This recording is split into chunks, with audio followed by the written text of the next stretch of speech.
Quero começar fazendo uma saudação especial a cada um e a cada uma de vocês. Uma forma de lembrar e retribuir o carinho e a força que recebia todos os dias do povo brasileiro, representado pela Vigília Lula Livre, num dos momentos mais difíceis da minha vida. Hoje, neste que é um dos dias mais felizes da minha vida, a saudação que eu faço a vocês não poderia ser outra, tão singela e ao mesmo tempo tão cheia de significado. Boa tarde, povo brasileiro!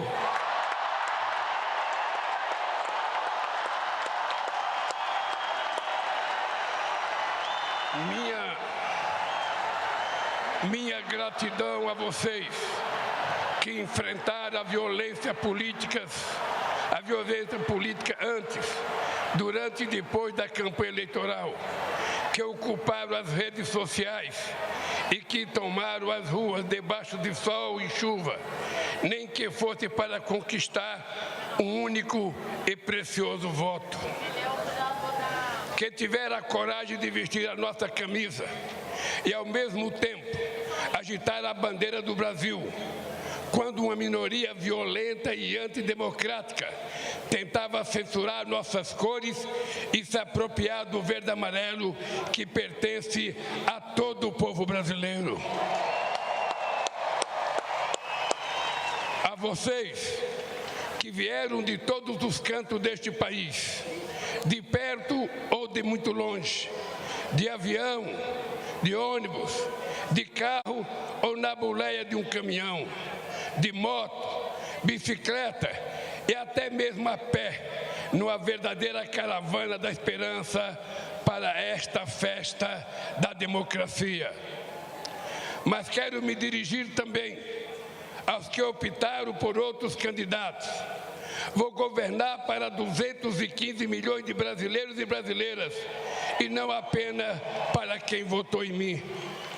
Vou governar para todos e todas, olhando para o nosso luminoso futuro em comum e não pelo retrovisor de um passado de divisão e intolerância. A ninguém interessa um país em permanente pé de guerra ou uma família vivendo em desarmonia.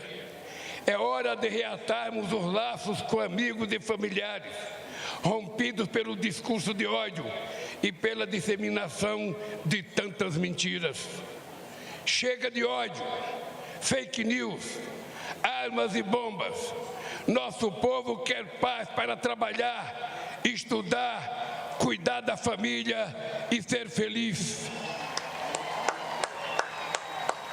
A disputa eleitoral acabou. Repito o que disse no meu pronunciamento após a vitória de 30 de outubro sobre a necessidade de unir o país. Não existem dois Brasis. Somos um único país, um único povo, uma grande nação. Somos todos brasileiros e brasileiras e compartilhamos uma mesma virtude. Nós não desistimos nunca. Ainda que nos arranquem todas as flores, uma por uma, pétala por pétala, nós sabemos que é sempre tempo de replantio e que a primavera há de chegar, e a primavera já chegou. Hoje, a alegria toma posse do Brasil, de braços dados com a esperança. Minhas queridas amigas e meus amigos, recentemente reli o discurso da minha primeira posse na Previdência em 2003. E o que li tornou ainda mais evidente o quanto o Brasil andou para trás. Naquele 1º de janeiro de 2003, aqui nesta mesma praça, eu e o meu querido vice José Alencar assumimos o compromisso de recuperar a dignidade e a autoestima do povo brasileiro, e recuperamos. de investir para melhorar as condições de vida de quem mais necessita e investimos, de cuidar com carinho da saúde e da educação e cuidamos. Mas o principal compromisso que assumimos em 2003 foi o de lutar contra a desigualdade e a extrema pobreza e garantir a cada pessoa deste país o direito de tomar café da manhã, almoçar e jantar todo santo dia. E nós cumprimos esse compromisso. Acabamos com a fome e a miséria e reduzimos fortemente a desigualdade.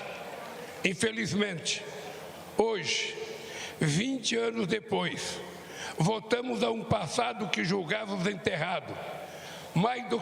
Muito do que fizemos foi desfeito de forma irresponsável e criminosa. A desigualdade e a extrema pobreza voltaram a crescer. A fome está de volta, e não por força do destino, não por obra da natureza, nem por vontade divina. A volta da fome é um crime, o mais grave de todos, cometido contra o povo brasileiro.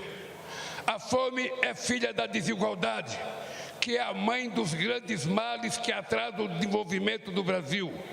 A desigualdade apequena este nosso país de dimensões continentais ao dividi-lo em partes que não se reconhecem. De um lado, uma pequena parcela da população que tudo tem. Do outro lado, uma multidão a quem tudo falta e uma classe média que vem empobrecendo ano a ano pelas injustiças do governo.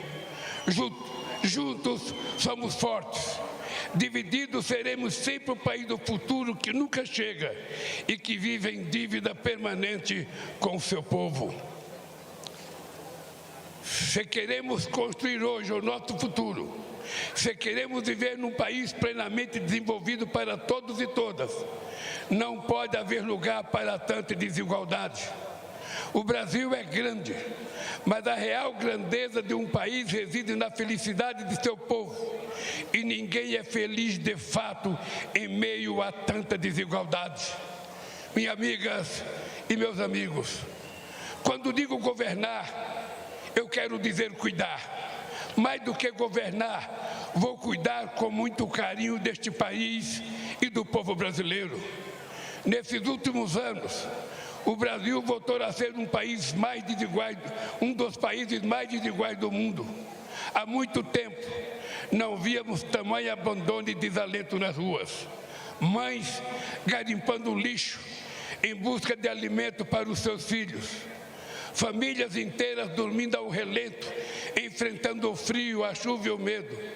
Crianças vendendo bala ou pedindo esmola, quando deveriam estar na escola, vivendo plenamente a infância que tem direito.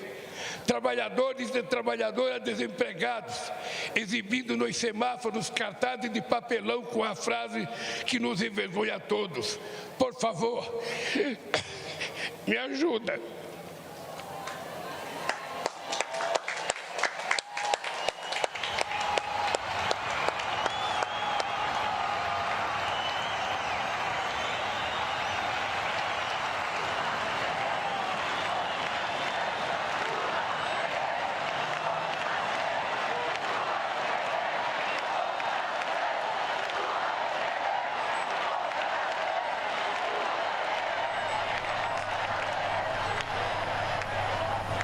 Fila na porta dos açougues em busca de ossos para aliviar a fome. E, ao mesmo tempo, filas de espera para a compra de automóveis importados e jatinhos particulares. Tamanho abismo social é um obstáculo à construção de uma sociedade verdadeiramente justa e democrática e de uma economia próspera e moderna. Por isso, eu e o meu companheiro vice-geraldo Alckmin assumimos hoje, diante de vocês e de todo o povo brasileiro, o compromisso de combater dia e noite todas as formas de desigualdade no nosso país. Desigualdade de renda, desigualdade de gênero e de raça, desigualdade no mercado de trabalho, na representação política, nas carreiras do Estado, desigualdade no acesso à saúde, à educação e demais serviços públicos, desigualdade entre a criança que frequenta a melhor escola particular e a criança que engraxa sapato na rodoviária sem escola e sem futuro, entre a criança feliz com o brinquedo que acabou de ganhar de presente e a criança que chora de fome na noite de Natal. Desigualdade entre quem joga comida fora e quem só se alimenta das sobras. É inadmissível que os 5% mais ricos deste país detenham a mesma fatia de renda que os demais 95% de pessoas, que 6 bilionários brasileiros têm uma riqueza equivalente ao patrimônio dos 100 milhões mais pobres do país, que um trabalhador ou uma trabalhadora que ganha um salário mínimo mensal leve 19 anos para receber o equivalente a que um super rico recebe em um único mês. E não adianta subir o vidro do automóvel de luxo para não ver nossos irmãos que se amontoam debaixo dos viadutos, carentes de tudo. A realidade salta aos olhos em cada esquina. Minhas amigas e meus amigos, é inaceitável que continuemos a conviver com o preconceito, a discriminação e o racismo. Somos um povo de muitas cores e todas devem ter os mesmos direitos e oportunidades. Ninguém será cidadão ou cidadã de segunda classe. Ninguém terá mais ou menos amparo do Estado. Ninguém será obrigado a enfrentar mais ou menos obstáculos apenas pela cor da sua pele. Por isso, estamos recriando o Ministério da Igualdade Racial para enterrar a trágica herança do nosso passado escravista. Os povos indígenas precisam ter suas terras demarcadas e livres das ameaças das atividades econômicas ilegais e predatórias. Precisam ter sua cultura preservada, sua dignidade respeitada e sua sustentabilidade garantida. Eles não são obstáculo ao desenvolvimento, são guardiões de nossos rios e florestas e parte fundamental da nossa grandeza enquanto nação. Por isso, estamos criando o Ministério dos Povos Indígenas para combater 500 anos de desigualdade. Não podemos continuar a conviver com a odiosa pressão imposta às mulheres, submetidas diariamente à violência nas ruas e dentro de suas próprias casas. É inadmissível que continue a receber salários inferiores aos dos homens, quando no exercício de uma mesma função, elas precisam conquistar cada vez mais espaço nas instâncias decisórias deste país, na política, na economia, em todas as áreas estratégicas. As mulheres devem ser o que elas quiserem ser, devem estar onde quiserem estar. Por isso, estamos trazendo de volta o Ministério das Mulheres.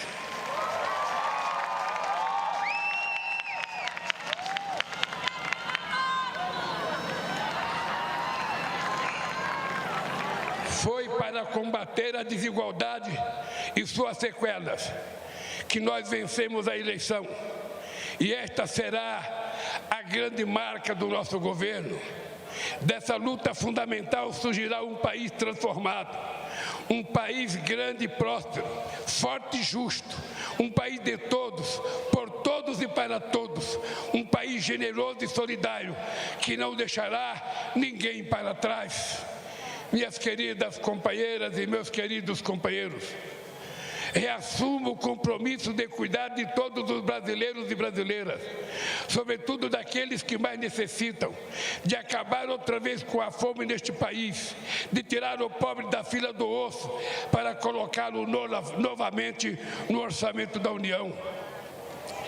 Temos um imenso legado ainda vivido na memória de cada brasileiro e cada brasileira, beneficiário ou não das políticas públicas que fizeram uma revolução neste país. mas não nos interessa viver do passado. Por isso, longe de qualquer saudosismo, nosso legado será sempre o espelho do futuro que vamos construir para este país. Em nossos governos, o Brasil conciliou o crescimento econômico recorde com a maior inclusão social da história e se tornou a sexta maior economia do mundo, ao mesmo tempo em que 36 milhões de brasileiros e brasileiras saíram da extrema pobreza. Geramos mais de 20 milhões de empregos com carteira assinada e todos os direitos assegurados. Reajustamos o salário mínimo sempre acima da inflação. Batemos recorde de investimento em educação, da creche à universidade, para fazer do Brasil um exportador também de inteligência e conhecimento, e não apenas um exportador de commodities e matéria-prima.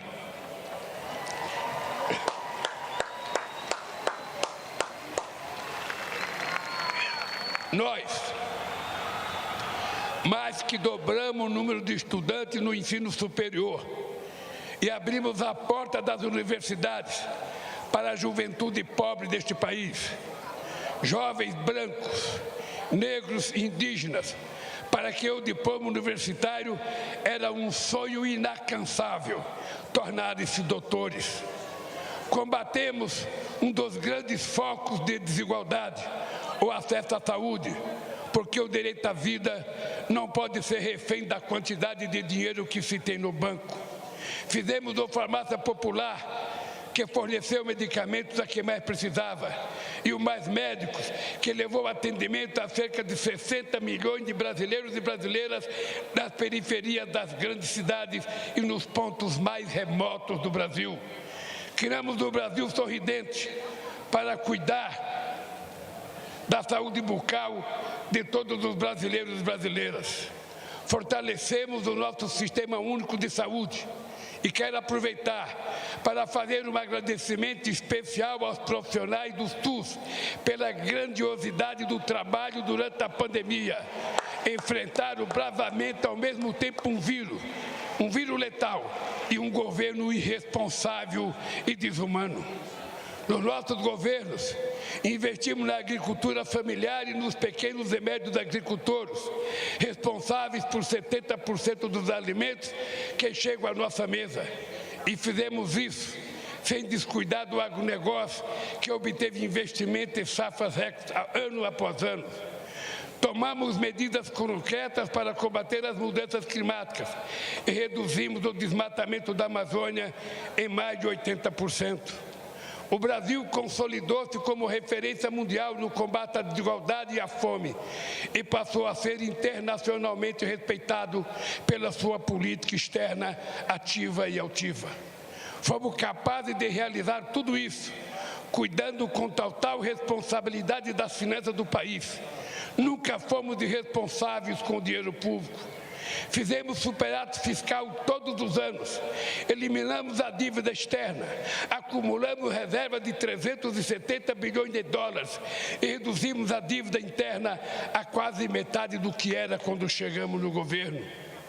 Nos nossos governos, nunca houve nem haverá gastança alguma.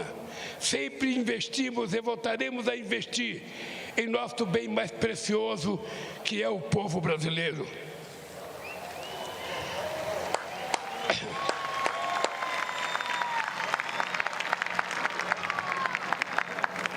Infelizmente, muito do que construímos em 13 anos foi destruído em menos da metade desse tempo.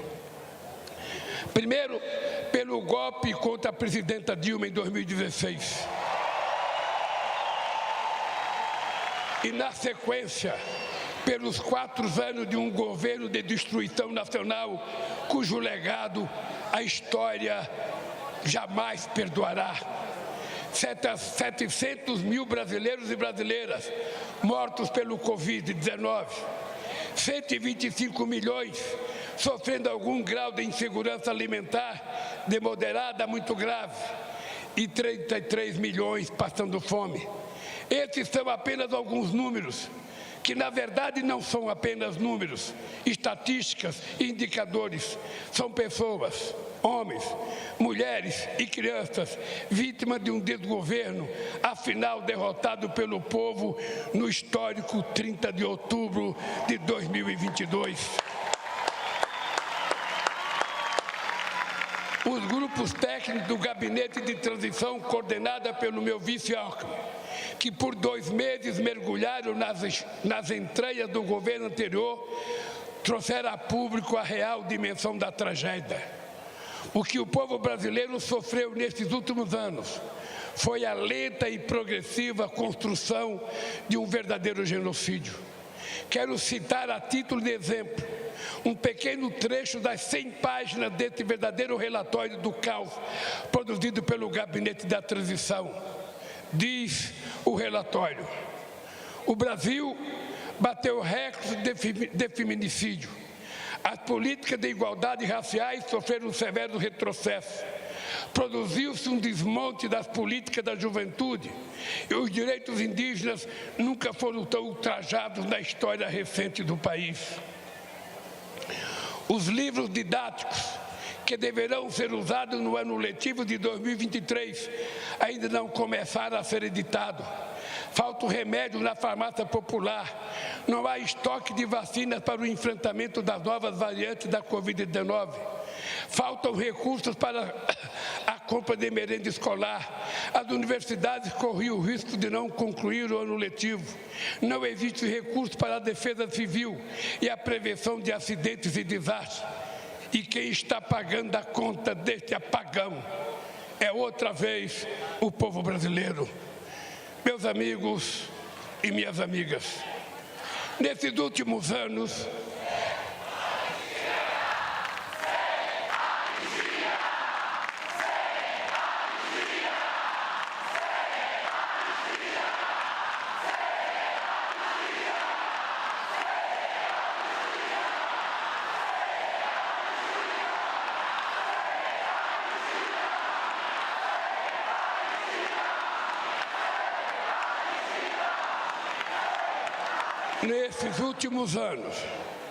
vivemos sem dúvida um dos piores períodos da nossa história. Uma era de sombras, de incertezas e de muito sofrimento. Mas esse pesadelo chegou ao fim pelo voto soberano, na eleição mais importante desde a redemocratização do país. Uma eleição que demonstrou o compromisso do povo brasileiro com a democracia e suas instituições. Esta extraordinária vitória da democracia nos obriga a olhar para frente e a esquecer nossas diferenças, que são muito menores que aquilo que nos une para sempre: o amor pelo Brasil e a fé inquebrantável em nosso povo. Agora é hora de reacendermos a chama da esperança, da solidariedade e do amor ao próximo. Agora é hora de voltar a cuidar do Brasil e do povo brasileiro, gerar empregos, reajustar o salário mínimo acima da inflação, baratear o preço dos alimentos, criar ainda mais vagas nas universidades, investir fortemente na saúde, na educação, na ciência e na cultura. Retomar as obras de infraestrutura do Minha Casa Minha Vida, abandonadas pelo descaso do governo que se foi.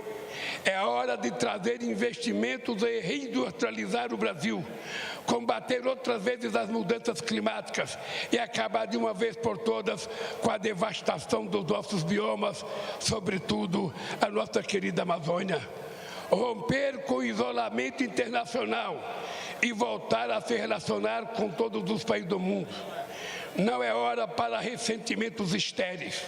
Agora é hora de o Brasil olhar para frente e voltar a sorrir. Vamos virar esta página e escrever em conjunto um novo e decisivo capítulo da nossa história. Nosso desafio comum é o da criação de um país justo, inclusivo, sustentável e criativo, democrático e soberano para todos os brasileiros e brasileiras. Fiz questão de dizer ao longo de toda a campanha: o Brasil tem jeito. E volto a dizer com toda convicção, mesmo diante do quadro de destruição revelado pelo Gabinete da Transição, o Brasil tem jeito. Depende de nós, de todos nós, e vamos reconstruir este país. Em meus 4 anos de mandato, vamos trabalhar todos os dias para o Brasil vencer o atraso de mais de 350 anos de escravidão, para recuperar o tempo e as oportunidades perdidas nesses últimos anos, para reconquistar seu lugar de destaque no mundo e para que cada brasileiro e cada brasileira tenha o direito de voltar a sonhar e as oportunidades para realizar aquilo que sonha. Precisamos todos juntos reconstruir e transformar o nosso querido país. Mas só reconstruiremos e transformaremos de fato esse país se lutarmos com todas as forças contra tudo aquilo que o torna tão desigual. Essa tarefa não pode ser de apenas um presidente ou mesmo de um governo. É urgente e necessária a formação de uma frente ampla contra a desigualdade que envolva a sociedade como um todo.